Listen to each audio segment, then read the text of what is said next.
मुंबई नाशिक महामार्गाची अवस्था इतकी वाईट आहे की सत्तेतल्या पक्षालाच राष्ट्रीय महामार्ग प्राधिकरणाविरोधात आंदोलन करण्याची वेळ आली आहे। नाशिकचे शिंदे गटाचे माजी खासदार हेमंत गोडसे यांनी आज नाशिक मुंबई महामार्गावर रास्ता रोको आंदोलन केलं। महामार्गावरच्या खड्ड्यामध्ये प्रतिकात्मक वृक्षारोपण करून प्राधिकरणाचं लक्ष वेधण्याचा प्रयत्न झाला। केंद्रीय मंत्री आदरणीय गडकरी साहेब यांना देखील आपण मेल टाकून त्या ठिकाणी या संदर्भात राष्ट्रीय महामार्ग आज नाशिककरांना जवळजवळ 8-8 तास या ठिकाणी नाशिकवरून मुंबईला जावं लागतात।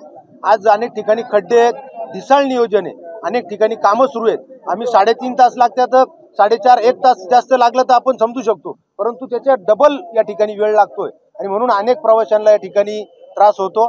आम्ही जर लवकरात लवकर खड्डे बुजवले नाही आणि ज्याप्रमाणे करारनाम्यामध्ये कॅटाईज असतील, पट्टे असतील, इतर जे काही शोल्डर्स असतील, जे काही कामं ज्यासाठी टोल वसूल केला जातो, असे जर कामं हे पूर्ण झाले नाही तर आम्ही टोल बंद करण्याचा इशारा या ठिकाणी देणार आहोत। नमस्कार। मन सुद्धा तुझं ही वेगळ्याच प्रकारची मालिका तुम्हा सगळ्यांना खूप आवडली होती। याचा दुसरा सीझन कधी येणार अशी विचारणा झाली। प्रतीक्षा संपली आहे मित्रांनो, येतोय मन सुद्धा तुझाचा दुसरा सीझन। होई मन सुद्धा